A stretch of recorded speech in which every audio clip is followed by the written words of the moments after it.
Wow. Well, I think today was very unexpected, actually. I mean, I think everybody walking the course and the conversations around the campfire was that it was a fairly, not necessarily a straightforward 4-star, but it was technical, but the questions were very fair.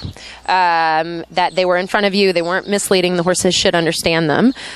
So when the day started out with, a frangible pin breaking and then Karen falling, and it just seemed to take a long time for a horse to actually get around. I think that starts the day with a little bit, the rider's back in the barn or riding maybe a little tentatively. And so I still can't actually wrap my head around today. I don't remember a year at Kentucky where there were so many problems. And again, fair problems. I mean, there were runouts spread about the course, but it was a tough day. It was a real tough day. And equally, I mean, the Americans had trouble. The Canadians had trouble. The people from Great Britain had trouble. The Kiwis. I mean, it was not discriminating. No. Like survival. Yeah, it was like it didn't matter. It was just And I saw some beautiful rounds, and people get caught out at the end. So I don't know. Tough day. Like to ride this, or?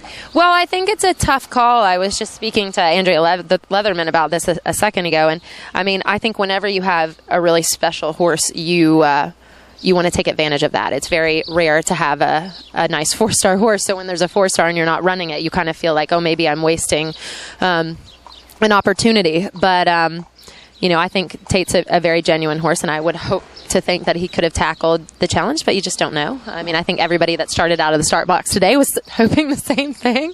So I was of mixed feelings. So if it in the end all's well that ends well, so hopefully the rest of the year goes well, and then I can look back and say, yes, it was the right decision not to go.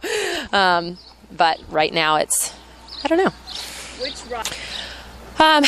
Will Coleman was picture perfect. William Fox Pitt delivered his usual just fantastic thing to watch. I thought Philip actually on his first horse was really amazing, because I thought he actually you could really see him executing all the exercises, which was fun to watch. I mean, he got really involved and really helped the horse tackle the issues. I honestly thought Clark Montgomery's round was just stunning, and I am still not over the fact that he had a fall at the end. I mean, when he jumped through the second water complex, I mean, Lynn Szymanski and I were sitting there, just jaw dropped. I mean, it was just stunning. So that's heartbreaking. I thought Allison Springer deserved every bit of that clear round. She rode her pants off and I thought she was great. Karen obviously was spectacular on Mr. Medicott. Marilyn did a fabulous job.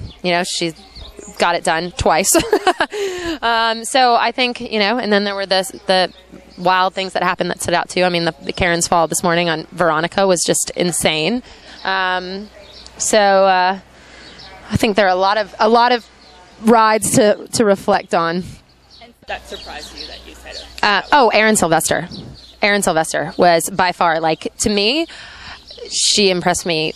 She was amazing. I thought she was inside the time, and I had no idea, because she just looked so thoughtful on the course, and she supported the horse when she needed to, and she wasn't panicked and rushed. And to me, she was the one. She was that rider that I was like, whoa, that was something. She really did something that shined today. And that's really exciting, because that, we've got the people that are kind of on the radar. So whenever somebody comes in like that and performs like that, it's always, you get excited being American, because, okay, we've got some more depth. We've got some people coming up. So I thought she was brilliant.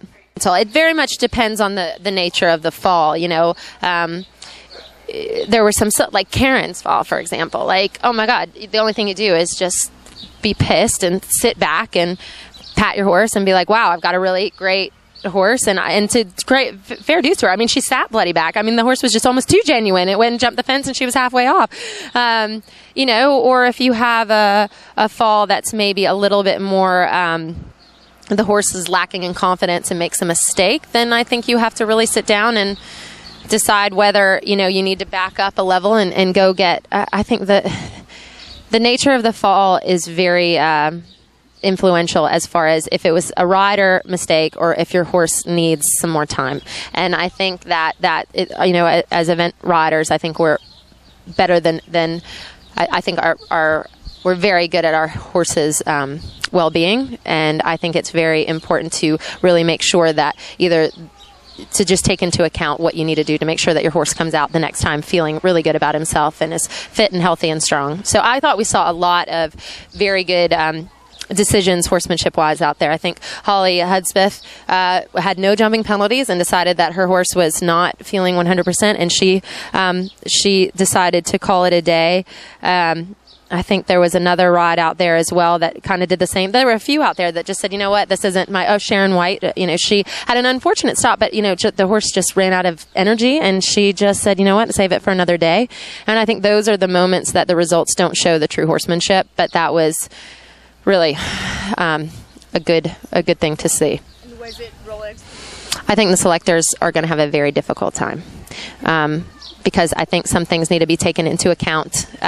Again, you watch a round like Clark and you think, oh my God, like it was phenomenal.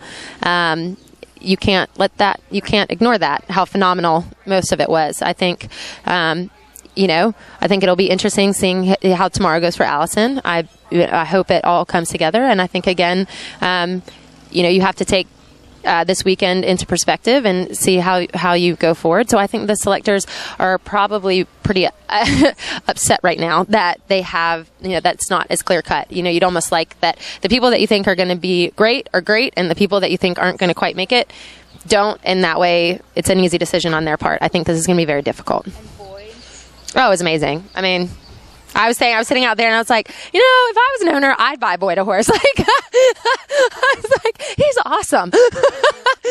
He's just, he's so cool, and he's just a nice person. And I think being nice and friendly and goes so far, like, not to be a cheese ball, but you think that people people at the top of their sport have to be so intense. And I think he's awesome, and I love watching him ride. I think he was amazing. So I heard that there was almost a tip-off at the end or something, and I had already assumed it was going so well I didn't even watch. But, you have to keep it exciting. It's probably Boyd just being nice. He didn't want everybody else to feel like, he just killed everyone else, so he had to pretend like he was almost going to have a problem. No, he was awesome.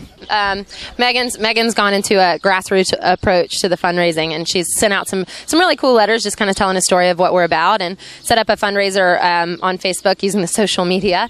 But it's nice because, we did a big fundraiser in last year before Burley, and it was at the team, and I think people felt like they needed to donate, a lot of money. They needed to come and they know how expensive the trip is, and they felt like $5 or $10 or $20 wasn't going to make a difference. Whereas we're kind of saying, take part, like, enjoy it. If you have $5 or $10 that you want to put towards a horse going to try and compete for the USA, like, you can be part of it. Just $10, $20. It buys our coffee in the morning, so that we can feed Tate.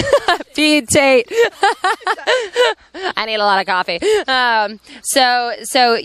We're doing that, and we're going to have a pig roast in New Jersey in a couple of weeks. But we're trying to really set it up so that it's, again, I think what the sport's going towards so much is we're trying to really bring everybody in and let people realize that you can get involved in eventing. You don't have to be a millionaire. You don't have to get involved.